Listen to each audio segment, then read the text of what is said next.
Have you ever wondered what all the parts are on a bow? Come along, I'll tell you.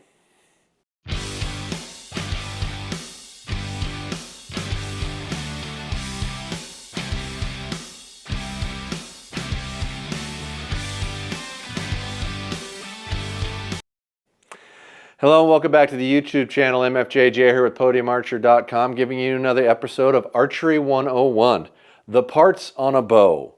Just a basic breakdown of what they're called and some differences in between them. So first of all, we've got an arrow rest. This is what holds your arrow in place when you're firing your bow. A string loop. This is where you attach your arrow nock to before you fire it. A peep sight, which is not in here at the moment, would be what you'd look through back here. A sight, this is what you aim with. It has multiple pins and there's a variety of those different things in there. This is a stabilizer. There's not really a big technical difference between stabilizers. Yes, there's different weights, different lengths, different sizes, different materials, but they're all kind of similar in how they function. So I'm not really going to cover different types of stabilizers, but this is called a stabilizer. This is called a wrist sling. It's for putting your hand through in a relaxed position, just like so, right? So if you drop the bow, it doesn't fall, kind of handy. Prevents you from grabbing your bow when it goes off, because in a perfect world you would shoot with a relaxed hand, the bow would fall away from you when it went off. Something to think about. This is a product that I make. This is called an offset bar. It's for moving your stabilizer over for weight to try to balance your bow out without trying to put a sidebar on here, but that's neither here nor there, just an option out there. Let's see here, bow quiver. It's what you put your arrows in, and it mounts on the side of your bow, and everyone's different and how they fit is a bit different. One other thing I didn't think about to show, and I'm going to get right up in the cameraman's face. Hi. Right here, can you see that? That's a V-bar or a secondary stabilizer. That's for balancing the weight on the side without, if you're not going to use an offset bar, that's something you would use to try to balance the load and the weight out, and allows you to put a little bit of weight back.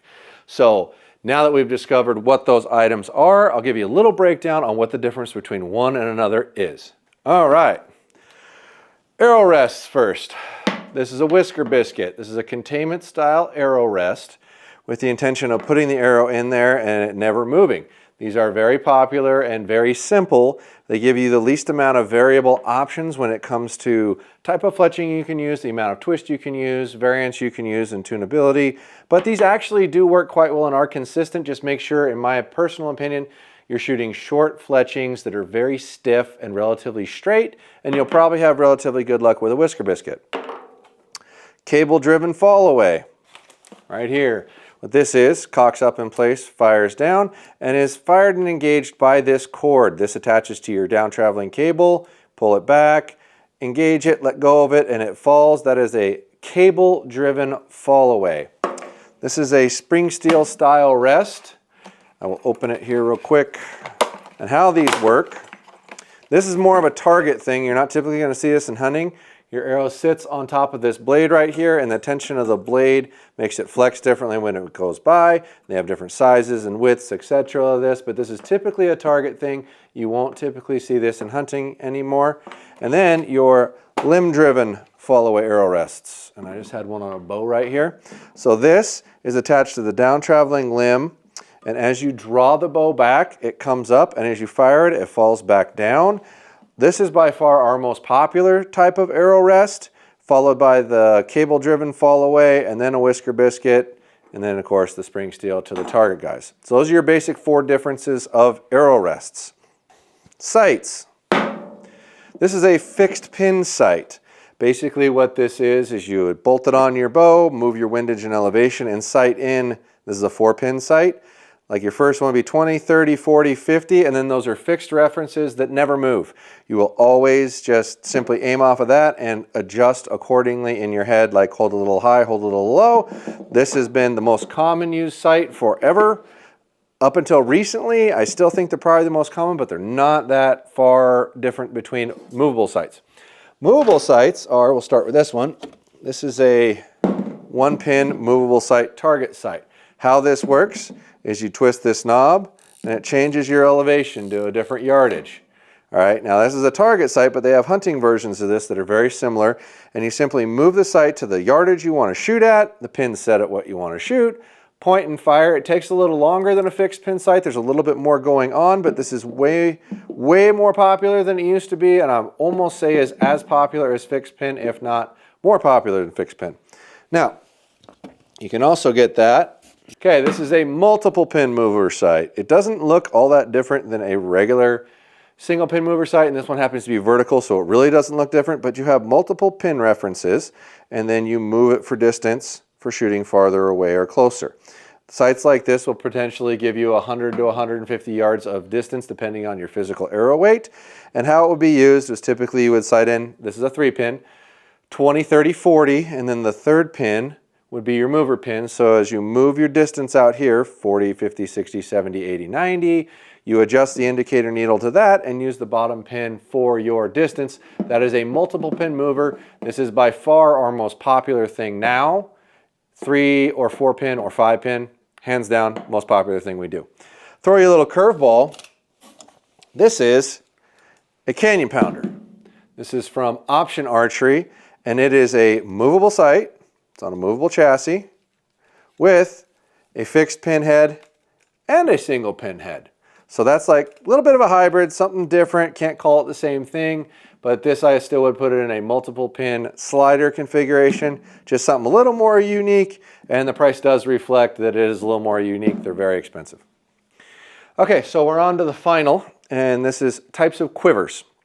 There are 2-piece quivers and 1-piece quivers. This is an example of a 1-piece quiver, and how it works is relatively simple. There's usually a lever to remove it from the bow and put it back on. This one's a little unique that this 1-piece quiver actually mounts above in a standard quiver position that you would normally put like a 2-piece quiver in, but a 1-piece quiver is typically more universal and generic. And let me grab one other bow to give you an example of a 1-piece quiver, probably the most common one you would see today.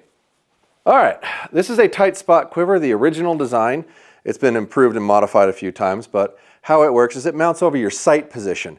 So this is what I would call a 1-piece generic quiver, which means it should fit on just about any bow in any configuration, which is one thing that's great about it. If you buy a new bow 2 years from now, 3 years from now, regardless of brand, this quiver should still fit. But it comes off like that and comes back on. Now, these are great from a universal standpoint, but in today's world, most bow manufacturers, or at least the bigger ones, are making quivers that give you a severe advantage to using their specific quiver, which I really appreciate, which segues us into 2-piece quivers. This is the PSE with the cable guard mounted quiver.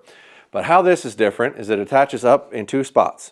Traditionally, a 2-piece quiver would mount down here, but this is their own unique one. Now, what this is going to do, it's going to be lower profile, it's going to be quieter, and it's going to be lighter. And in this instance, this is the lightest quiver I think I've ever seen because it mounts to their roller guard instead of having another mounting bar and assembly.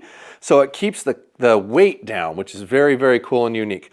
But traditionally, a 2-piece quiver would mount down here and up here, but that is the difference, 1-piece to 2-piece. 2 pieces are usually very bow specific, so if you buy a 2-piece quiver for your bow, the odds are really good you're going to have to leave it on that bow when you go to another one. Hopefully this answers some questions for you about basic differences between products and whatnot. And when talking about products, please support your local shop. They need them, or they need you, you need them. As long as they're doing something for you, if they're trying to help you, if they're giving you any effort whatsoever, please go support your local shop and buy these things from them. And now maybe you have a little bit of education about what those parts mean, so you might be able to walk in there and have a little bit more knowledge while you're picking things out and save them a little bit of time. If you're gonna buy it online because you're just determined to do that and you don't want anybody's help, head on over to podiumarcher.com for all those archery needs. $99 and up is free shipping, and use coupon code MFJJ to save you a little bit of money. Hopefully this video helps in giving you a little bit of a knowledge. Please comment down below, what videos do you want to see like this in the 101 series? I'm trying to give basic things for the average entry person to watch and learn about so they feel a little more knowledgeable, a little more educated, so they feel a little less intimidated walking into that pro shop to pick out a product, because they are really there to help you. I know it can feel intimidating. I know it can feel like they know everything and you know nothing, but everybody started there at one point. So please, if you're gonna shop around and you're gonna go into a store, find your local pro shop. Don't just walk into a Cabela's or Bass Pro or Dick's, or not Dick's doesn't sell archery stuff anymore, but Shields, what have you.